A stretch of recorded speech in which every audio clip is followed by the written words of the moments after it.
قل هذه سبيلي أدعو إلى الله على بصيرة أنا ومن اتبعني وسبحان الله وما أنا من المشركين. عبده ورسوله صفيه من خلقه وخليله. Ibadallah, usikum wa iyaya bitaqwallah faqad fazal muttaqun haitsu yaqulu rabbuna jalla sya'nuhu fi muhkami tanzilihi ya ayyuhalladzina amanu ittaqullaha haqqa tuqatih wa la tamutunna illa wa antum muslimun. Kaum muslimin dan muslimat sidang jamaah salat maghrib yang diberkahi oleh Allah Subhanahu wa ta'ala. Puji syukur kita kehadirat Allah, Rabb kita Jalla wa'ala, yang mencurahkan kepada kita di malam yang penuh kemuliaan ini rahmat, taufik, hidayah, petunjuk, kemampuan, sehingga kita bisa menunaikan satu faridah Allah, salat maghrib berjamaah, duduk menunggu datangnya salat selanjutnya, intidharu as-salati ba'da salati.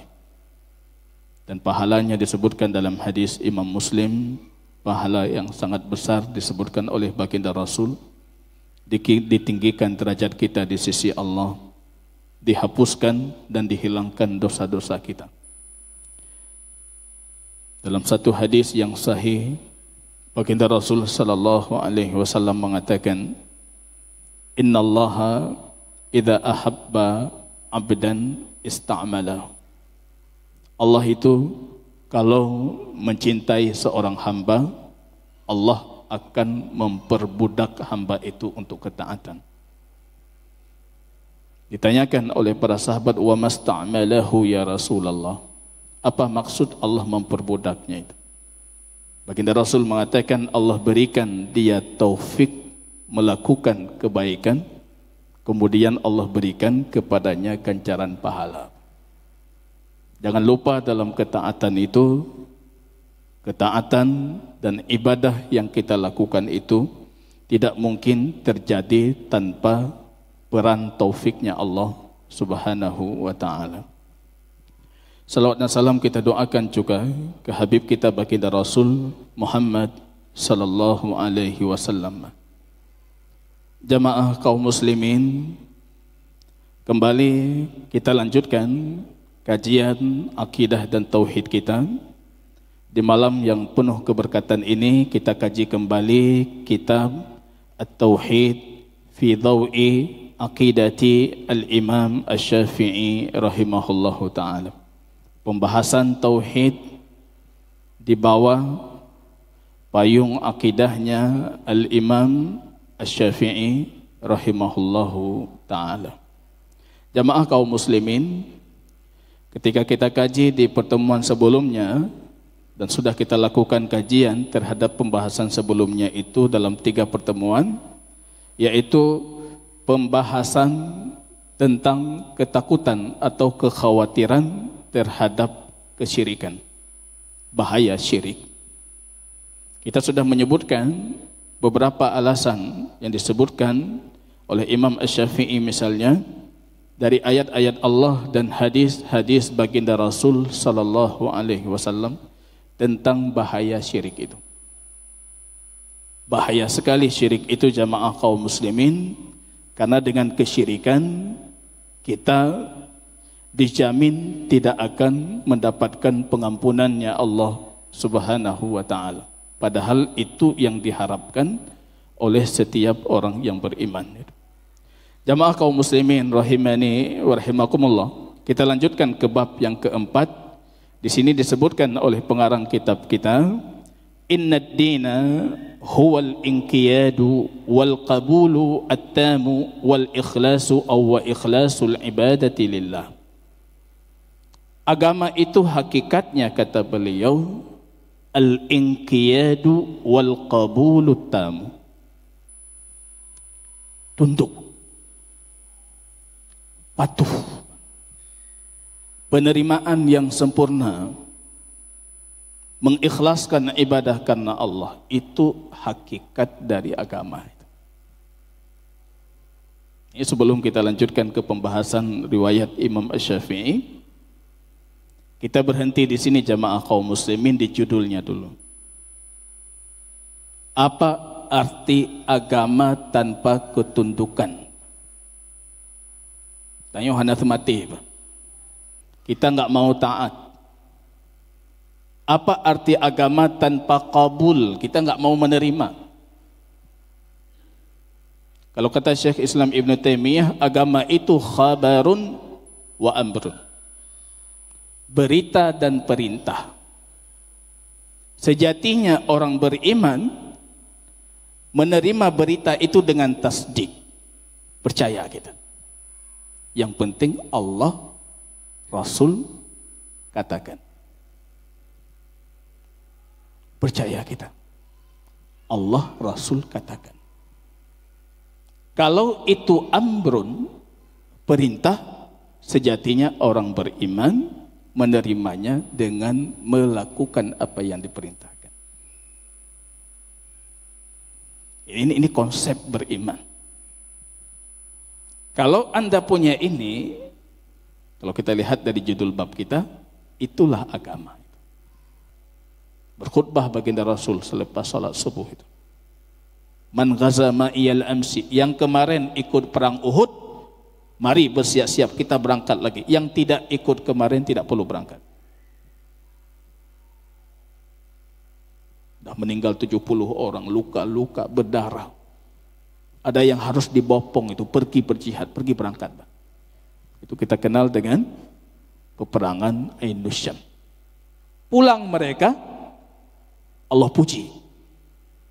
Mereka adalah orang-orang yang senantiasa memenuhi panggilan Rabb mereka. Lilladzina ahsanu minhum wattaqau ajrun azim.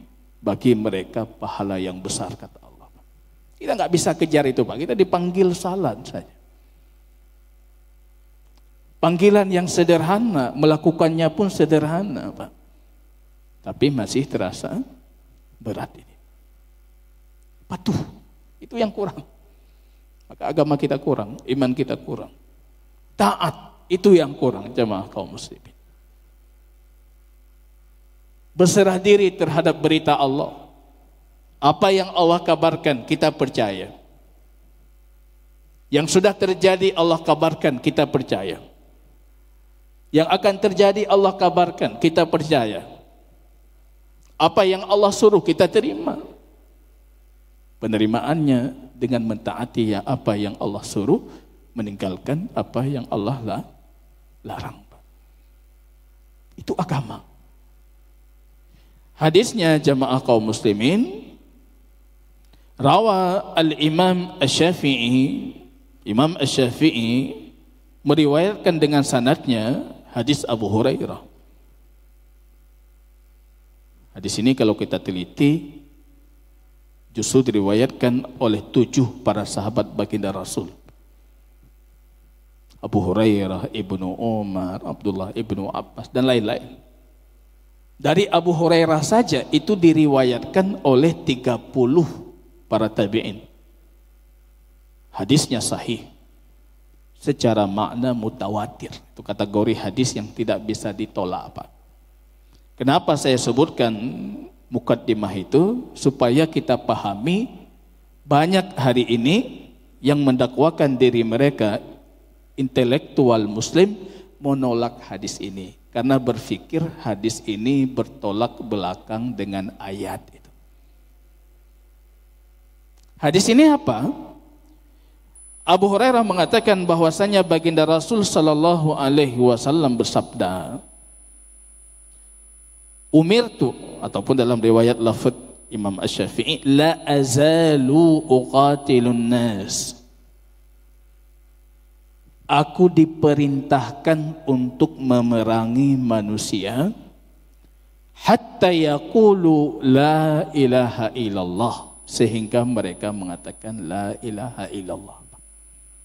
Nah, ini yang jadi masalah menurut sebagian tokoh-tokoh Islam modern hari ini. Karena lakum dinukum waliyatin, bagimu agamamu, bagiku agamaku, nggak boleh paksa-paksa untuk masuk Islam.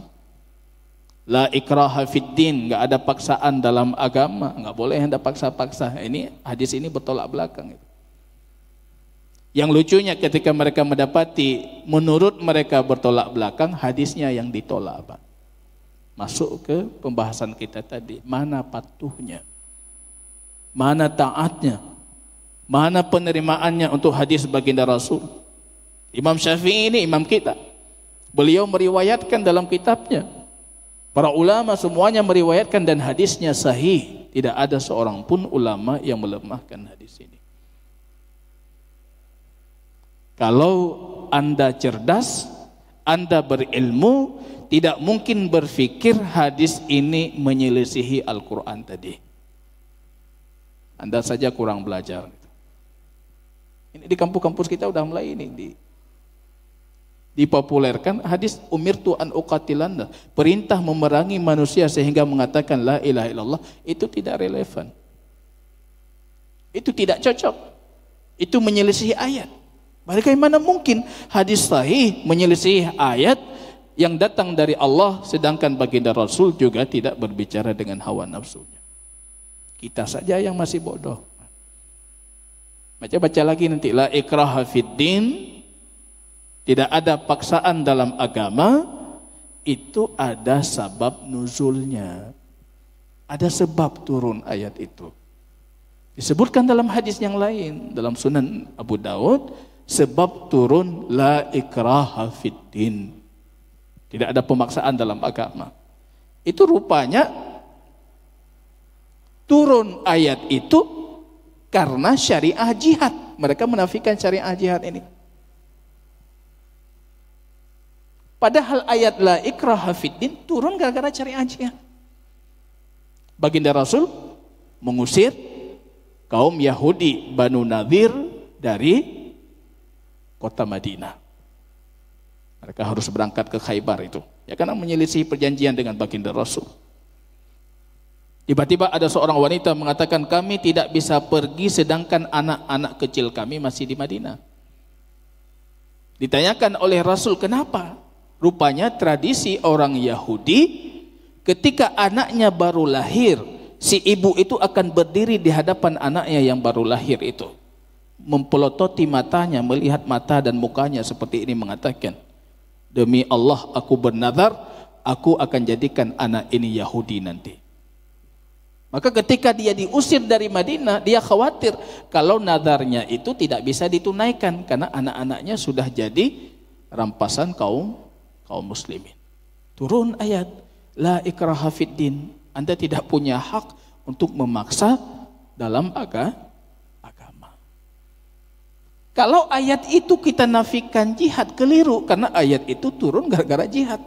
Jihad Rasul memerangi kaum Yahudi Banu Nadir. Ini harus kita luruskan. Jadi ayat ini ataupun hadis ini harus dipahami sebagaimana pemahaman yang benar. Baginda Rasul sallallahu alaihi wasallam mengatakan umirtu, aku diperintahkan. Tentunya pemilik perintah di situ Allah. Itu bentuk satu sirah, satu rumus dalam ilmu hadis. Kalau disebutkan aku diperintahkan, berarti itu perintah Allah. Kalau para sahabat mengatakan kami diperintahkan, berarti itu perintah Rasulullah. Kalau seorang sahabat mengatakan aku diperintahkan melakukan itu hadis kategorinya. Hadis marfu sampai ke Rasul. Kenapa? Karena pemilik perintah itu Rasulullah. Ini beda dengan kita, perintahnya banyak sekali, Pak. Atasan ramai sekali, Pak. Di kantor atasan, di kampung atasan. Ini perintah, tanya lagi kita, ini perintah siapa ini? Para sahabat baginda Rasul, kalau perintah Allah, sudah selesai Allah. Kalau Rasul perintah, Allah. Para sahabat baginda Rasul perintah Rasulullah. Yang perintah Allah, Rasul posisinya apa? Diperintahkan. Ini dibuat titik ini. Di garis bawahi. Posisi Rasul saja diperintahkan. Masa kita umatnya buat-buat perintah sendiri, Pak? Rasul saja diperintah, Pak.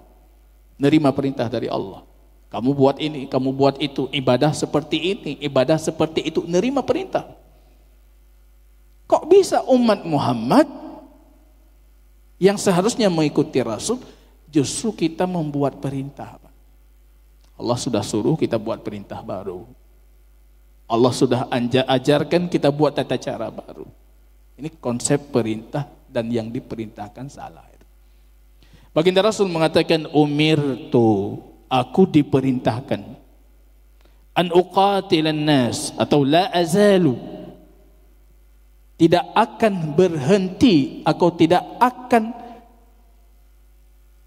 terus selamanya akan aku lakukan, kata Rasul. Uqatilun nasa hatta yaqulu la ilaha illallah, memerangi manusia sehingga mereka mengatakan la ilaha illallah. Memerangi, jangan dipahami membunuh. Kadang-kadang kita salah simak hadis, memerangi, pulang kita bunuh, ada orang kafir bunuh. Oh, itu kafir, bunuh. Itu Nasrani, bunuh. Itu pengamalan terhadap hadis Rasul. Agama ini tunduk dan taat. Nah, itu salah lagi. Kata Rasul, memerangi. Kalau membunuh itu aqtulu, kalau memerangi uqatilu. Ini uniknya bahasa Arab, tambah satu huruf beda arti dia.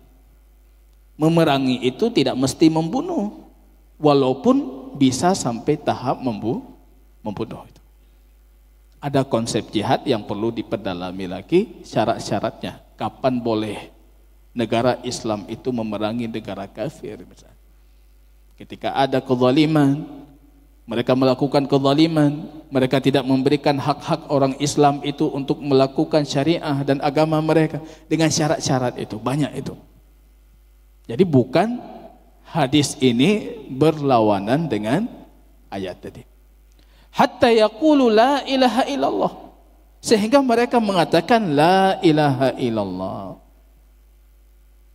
Berarti kalau maksudnya hingga mereka mengatakan la ilaha illallah, berarti memerangi manusia. Manusia itu siapa? Orang yang tidak beriman. Kalau orang beriman dah selesai, mereka sudah mengatakan la ilaha illallah. Maka datang dalam satu riwayat hadis yang lain, aku diperintahkan an uqatilal musyrikin, memerangi orang musyrik. Jadi itu khusus sekali, musyrik.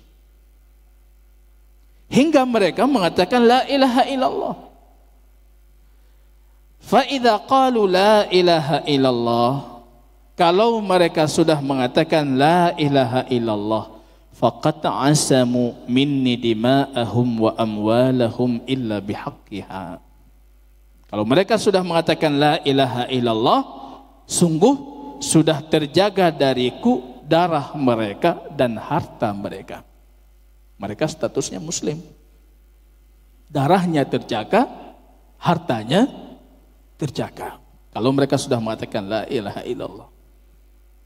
Urusan hatinya dia itu munafik, cuma mulutnya yang berucap, hatinya tidak patuh, tidak tunduk, itu urusan antara dia dengan Allah.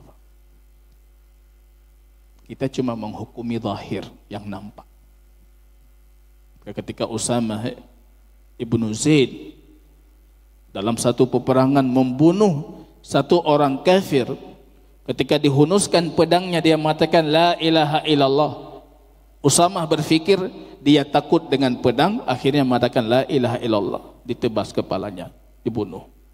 Marah baginda Rasul. Aqataltahu wa huwa yaqulu la ilaha illallah. Kamu membunuhnya padahal dia mengatakan la ilaha illallah. Usamah mengatakan, ya Rasul, Wa maqalahu illa tawakkulan, dia tidak mengatakan la ilaha illallah kecuali untuk menjaga nyawanya saja. Itu enggak betul, dia enggak betul-betul beriman. Apa kata Rasul? Asyaqaqta sadra, apa kamu sudah membongkar hatinya, membongkar dadanya sehingga kamu tahu dia itu munafik. Jadi pelajaran bagi kita, Pak. Gampang sekali dalam menghukumi manusia. Lihat orangnya nanti anak betul ya. Nanti anak apa? Nah itu bukan ahlu sunnah dia. Mana ahlu sunnah? Oh dia bukan fulan, Pak. Asyaqaqta sadra. Kamu tahu dan kamu sudah bongkar itu, kamu sudah belah dadanya, kamu sudah belah hatinya sehingga kamu tahu kalau dia itu tidak ikhlas karena Allah. Ini jamaah kaum muslimin rahimani wa rahimakumullah. Ini hadis kalau kita potong seperti lafaz hadis yang disebutkan oleh Imam Asy-Syafi'i dalam Al-Um ini, dan itu yang dipegang dan bersikukuhnya Umar Ibnul Khattab melarang Abu Bakar membunuh mereka, yang memerangi mereka yang tidak membayar zakat. Kita tahu setelah Rasul wafat rupanya banyak orang Arab yang murtad itu. Ada sebagian mereka tidak murtad secara Islam tapi mereka tidak mau membayar zakat. Abu Bakar As-Siddiq yang terkenal lembut, yang terkenal santun, tapi justru beliau yang menghunuskan pedang mengatakan, sungguh aku akan memerangi mereka sampai mereka membayar zakat seperti mereka membayar kepada baginda Rasul. Datang Umar mengatakan, jangan, kamu tidak boleh memerangi mereka. Kata Rasul mengatakan, umirtu an uqatilan nas hatta yashhadu an la ilaha illallah. Hingga mereka mengatakan la ilaha illallah. Mereka sudah mengatakan la ilaha illallah. Bagaimana kamu perangi mereka? Rupanya hadis ini sebenarnya kalau kita teliti lebih lanjut, itu ada lanjutannya. Wa yuqimus shalah. Mereka mendirikan salat. Wa yu'tuz zakat. Mereka menunaikan zakat. Kalau itu mereka lakukan, baru terjaga darah, terjaga harta. Sampai akhirnya Umar mengatakan syarah sadri syarahallahu sadri, Allah buka hatiku dengan kebenaran, dan apa yang dilakukan oleh Abu Bakar As-Siddiq itu adalah kebenaran dari Allah. Jadi ini jamaah kaum muslimin rahimani wa rahimakumullah. Manusia terbagi tiga. Ada orang yang beriman, sudah selesai, ini terjaga darahnya, terjaga hartanya. Ada orang munafik, mengatakan la ilaha illallah secara zahir dengan lisannya, tapi hatinya tidak ikhlas. Hatinya tidak tunduk, tidak patuh, tidak mau berserah diri kepada Allah, kecuali yang nampak di hadapan manusia. Ada orang-orang musyrik, kafir, yang tidak mengatakan la ilaha illallah. Orang munafik, karena mereka mengatakan la ilaha illallah, terjaga darah, terjaga harta di dunia. Di akhirat tidak. Maka Rasul melanjutkan mengatakan, wa hisabuhum 'alallah. Maka besok di hari kiamat, hisab mereka itu kembali kepada Allah. Hisabuhum 'alallah. Kembali kepada Allah. Anda mengatakannya betul ikhlas. Anda mengatakan la ilaha illallah dengan tunduk dan patuh. Anda mengatakan la ilaha illallah dengan berserah diri dan menerima ataupun tidak. Kalau tidak, berarti hisab kita besok di hari kiamat di sisi Allah. Ini jamaah kaum muslimin rahimani wa rahimakumullah. Maka agama itu tunduk, patuh. Pulang kajian seperti ini, apalagi kajian tauhid seperti ini, harus melahirkan banyak ketundukan dan kepatuhan. Sebelumnya mungkin kurang istijabah, kurang kita penuhi panggilan Allah. Tapi setelah mendengar hal seperti ini, sepatutnya itu memotivasi kita dalam menerima apa yang datang dari Allah tunduk patuh, mentaati dan berserah diri untuk apapun yang datang. Dalam hadis Imam Bukhari, baginda Rasul suatu ketika membuat satu perumpamaan. Mathalu ma ba'athani Allah bihi minal ilmi wal huda. Ini cocok perumpamaannya dalam kondisi kita turunnya hujan di luar. Petunjuk yang Allah berikan kepadaku, kata Nabi, itu seperti air hujan itu yang di luar itu turun. Ilmu dan petunjuk yang Allah berikan kepadaku itu seperti air hujan yang turun dari langit. Di situ para ulama, kalau dalam ilmu balaghah itu wajah tasbihnya, apa perumpamaan ini? Kesamaannya apa? Rupanya ilmu Allah, petunjuk Allah, itu sumbernya datang dari Allah. Kalau tidak datang dari Allah, itu bukan petunjuk dan ilmu Allah. Ketika hujan itu turun, kata Rasul, asaba ta'ifatan minal ardi. Rupanya dia menimpa tanah. Tanah itu ada 3, kata baginda Rasul. Ardun tayyibatun naqiyatun, ada tanah yang bersih. Tanah belum terkotori, belum terkontaminasi dengan keburukan, syubhat syahwat, penyakit-penyakit, racun-racun. Tanah itu turun hujan, dia terima hujannya, dia tumbuhkan tanaman, dimakan manusia, dimanfaatkan oleh hewan-hewan. Itu tanah yang subur, tanah yang baik. Gitu. Ada tanah yang kedua, kata Nabi. Tanah yang kedua itu, ketika turun hujan, itu tanah gurun pasir Arab yang keras. Gunung-gunung Arab, tanah bebatuan Arab itu. Turun hujan, dia tampung air hujan. Tidak dia serap, tidak dia tumbuhkan tanaman. Kata Rasul, wa asaba ta'ifatan ukhra. Rupanya air hujan itu menimpa tanah yang ketiga. Innama hiya qi'an. Ini bentuk lafadznya, kalau kita terjemahkan dalam bahasa Aceh, nyanpu tanohnya. Bro tanohnya. Tanah yang hanagat. Tanah yang tidak baik. Qi'an. Tanah berkafur yang tidak bagus. Turun hujan, kata Rasul. Hujan itu masuk ke dalam tanah. Tidak ada air yang ditampung. Tidak ada tanaman yang ditumbuhkan. Dalika, kata Rasul, itu perumpamaan ilmu dan petunjuk yang Allah turunkan kepadaku. Rupanya kita manusia itu 3 jenis. Ada yang datang wahyu Allah, perintah Rasul, dia terima perintah itu. Dia cari ilmu-ilmu ini, dia amalkan ilmu itu. Selesai dia amalkan, dia dakwahkan ilmu itu. Selesai dia dakwahkan, dia bersabar terhadap dakwah dalam ilmu itu. Itu tanah-tanah subur tadi. Ada juga da'i-da'i fal'iyadu billah, dia cuma menampung ilmu, diberikan ilmu itu untuk orang lain, sedangkan dia tidak mengambil manfaat. Ada yang ketiga, itu yang paling jelek. Ilmu tidak ditampung, tidak diamalkan, bahkan dia berpaling dari petunjuk Allah dan Rasul fal'iyadu billah. Jadi jamaah kaum muslimin, agama itu adalah ketaatan, penerimaan, berserah diri dan ikhlas, mengikhlaskan ibadah karena Allah Subhanahu wa ta'ala. Jazakumullah khair, barakallahu fikum, subhanakallahumma bihamdika, asyhadu an la ilaha illa anta astaghfiruka wa atubu ilaik. Assalamualaikum warahmatullahi wabarakatuh.